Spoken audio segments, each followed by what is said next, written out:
actually on my falconry permit. So believe it or not, you can actually train little guys like this to go out and hunt with you. The reason that we like to bring Charlie with us to programs is because he's a wonderful ambassador for a project that we're working on that people like you, everyday people, can get involved with. This is what we call citizen science. Citizen science is when everyday people like us can actually get involved and help learn about some of the things that are happening with our wildlife today. So Paul is holding up a Kestrel box. Okay, and this box actually could be used by a Kestrel like Charlie, but it could also be used like by something like Smokey, the little screech owl that we just had out. And even the northern saw-whet owl is also a cavity nesting bird. So this project that we're doing with Arizona Game and Fish involves putting up Kestrel boxes like this around the whole state of Arizona. And the reason we're doing that is to do a couple of things. It's to help us get a handle on the Kestrel population here in Arizona. And it's also to help them increase their nesting habitat so that we can increase their nesting success. So little guys like this suffer when we do things and make changes in our yards and on our property without thinking about wildlife. Paul was talking a little while ago, I believe, about dead trees. And if you have a dead tree on your property and you can leave it standing, it won't not fall on your house or your car if it happens to come down. If you can safely leave it standing, that's one of the best things you can do for wildlife. We know of well over 250 species of animals in North America that use dead trees for one reason or another. Okay? Cavities that form in those trees can be used by little guys like this and the screech owl and the saw-whet owl for nesting. So one thing we can do is leave dead trees standing, keep the habitat there. But why would we want to increase the population of a little bird like this? Well, they're beneficial to us and to the environment. These guys, even though he's so tiny, they don't look like they're ferocious predators, but if you're a mouse, or a grasshopper, or something like that, this is actually a ferocious little predator. Mice and many of the insects that are out there do damage in our gardens. And so you guys are all here because you're interested in gardening and being outside. Well, this is a natural predator and pest control device right here. This is what you want to use instead of using things like pesticides. Okay, pesticides also kill non-target organisms, okay? So do rodenticides. So a rodenticide is something like mouse poison, rat poison. Okay, one of the things you have to remember is when you put out poison to kill mice and rats, they eat that poison and they go somewhere else to die. Well, that poison stays in their body. So when the kestrel comes along and finds a mouse that recently died from poison, he doesn't know that. All he knows is that he's got something easy to eat. And so when he eats that mouse, guess what happens to the kestrel? Kestrel dies too. Okay, so those rodenticides and things like that are really very bad for the environment, bad for birds of prey. This is a much better option. Attract one of these little guys to your yard. You have natural mouse control. When they're nesting, not only are the males, this is a little male, not only is he feeding himself, he's feeding his mate, and then they also have to feed their young. Okay, so they actually can take out quite a few of those pests. Yes? How do you attract them to your property? The best way to attract these little guys to your yard at this point is to put up a nesting box. You've always heard that saying, if you build it, they will come. If you put up the nest box, something will find it. If it's not a kestrel, it'll be a screech owl. Okay, so screech owls are just the nighttime predator, okay, but they do the same thing. They take out a lot of rodents and the pests that we have in our yards. So kestrels will use them in the springtime for nesting. Screech owls will actually use them in the wintertime for roosting. But it's a wonderful way to attract them to your yard. Now, one of the things that you have to be really careful about, though, is if you are going to take on that responsibility of putting up a nesting box for one of these guys, you have to make sure that you're putting it up in a safe area. So I don't know if Paul mentioned cats yet or not, but if you put up a nesting box in an area where there are cats roaming outside, we just simply suggest that you don't bother putting up the box. Okay, because unfortunately, when the young fledge, when the young leave that nesting box to go out into the environment, oftentimes they end up landing on the ground first. And the neighborhood cat kills your kestrels. So what's the point of putting up a nesting box if you're just going to have them killed by local cats? Putting a bell on your cat does not help. The cat learns how to move so that the bell doesn't sound. Okay, so the best thing you can do, not only for the birds with cats, is to keep your cats indoors.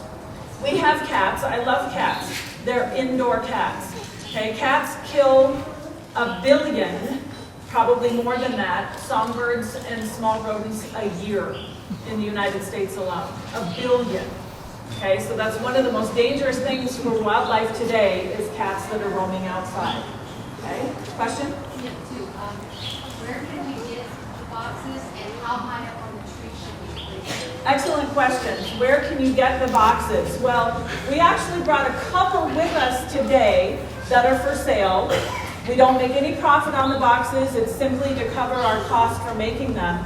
But if you're going to purchase one from us today, you have to meet certain criteria.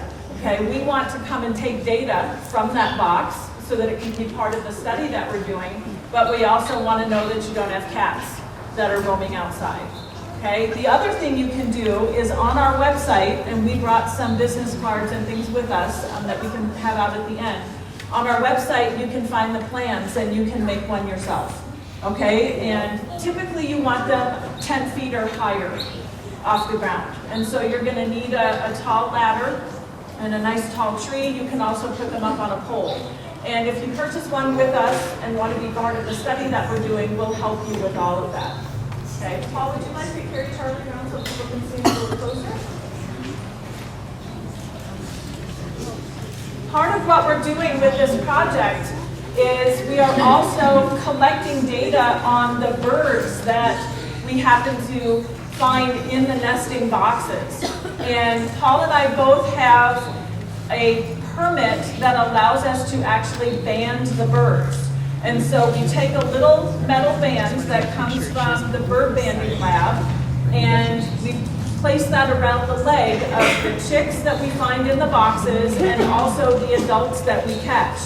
If we don't happen to catch one of the adults in the nesting box with the babies, we have a specialized kind of trap that we use that's called a bow chattery.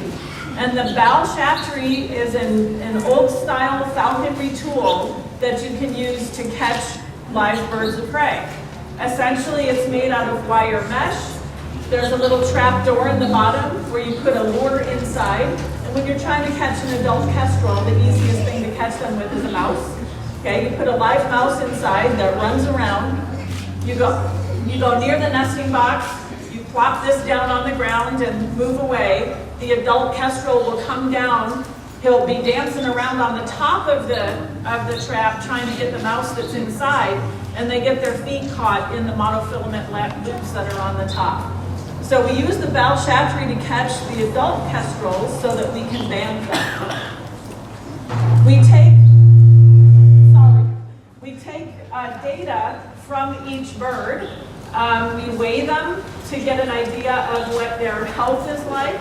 We're also going to try to participate in a study where we take a couple of feathers from each bird to learn a little bit about their genetics. That's a nationwide project that's going on. When we get the bird, we use this little tool called a leg gauge. What's the reverb at? Well, I think it was just the way that's, because we got the thing cranked up all the way. I'm going to sit right there so we catch it if it goes off again. Okay. And it's what we call a butt end band. It just has a seam in it that we open and then close around the leg. It's a very small aluminum band that has a number on it. It's a unique number. So So every bird gets their own number. It's kind of like giving them a social security number. No other bird is ever going to get that number. So they get that number, and then what happens is if someone recaptures that bird in another nest box, then we can report that to the banding lab and to the state of Arizona Game and Fish, and that helps us to keep track of the movements of those birds. That's the importance of banding the birds. It helps us learn things like where they go when they migrate, where they move to from a baby in the nest to when they become an adult. Okay, where do they actually end up going? Do they stay in the same areas or not? Also helps us learn about the longevity of the birds. Okay, and believe it or not, it helps us to learn about who their major predators are.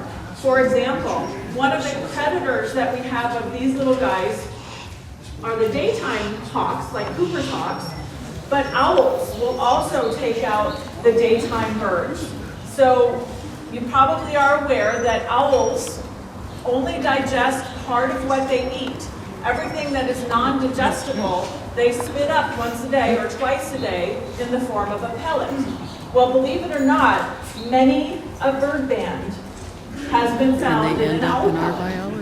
Okay, and so what you can do with the number on that bird band is report it to the banding lab, and the banding lab can then determine what bird had the original band on it, whether it was a songbird or a kestrel or a smaller owl. So there's many, many reasons why we band birds, and it's one of those ways that we can gain really valuable information about the population and what's going on with them. And so when we're, Ken? Just 30 minutes. Okay, thank you. So he's got to cut us off when we're talking to them today.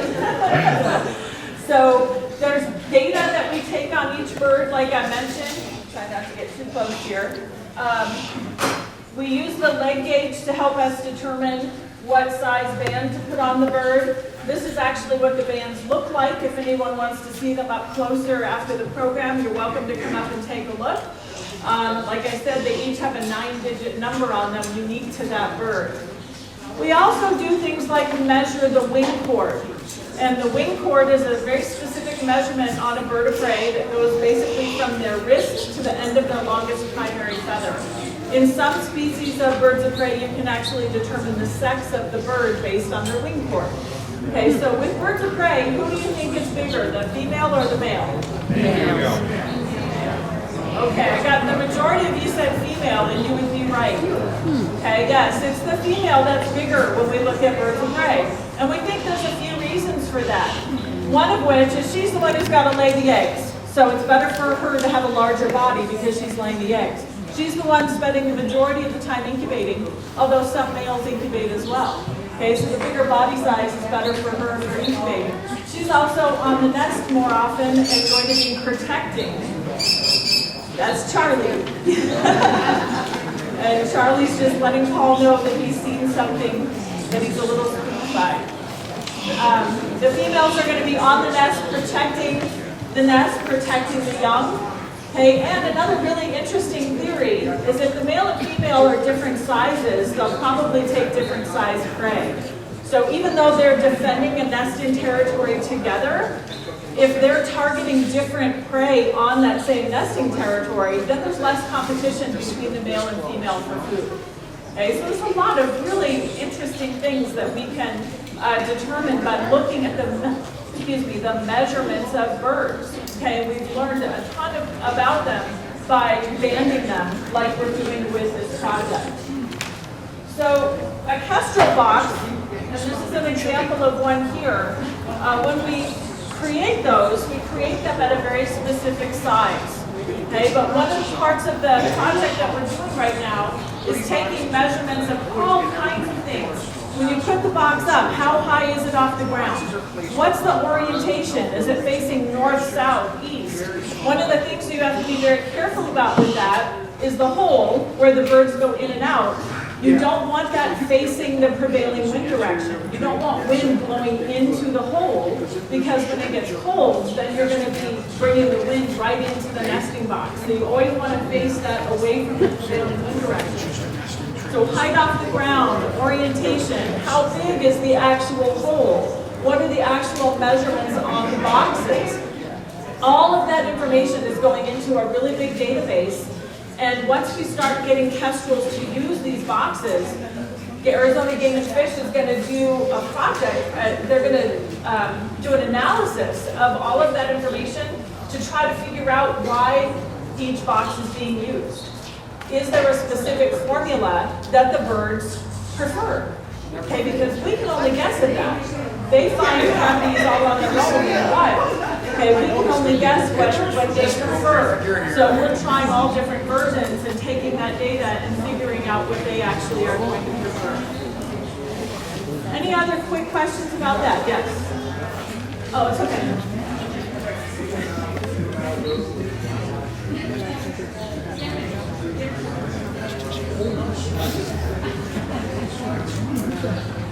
Absolutely. So the question was, they live in an area where there's not yet a lot of trees, but they're planting trees, which is a really nice thing. Because like I said before, if you build it, they will come. And as Paul was talking about the things that you need to attract wildlife to your yard, you know, trees help provide cover. Okay, cover is one of those things that's extremely important for our little songbirds. If you like to feed birds, if you like to feed the songbirds and attract them, if you have no trees, if everything is just all open, you're not going to get very many songbirds because there's no place for them to hide. Okay, because they recognize when they're out in the open that they're very, very vulnerable to predators. So planting the trees is an excellent thing because you're providing cover for the little guys.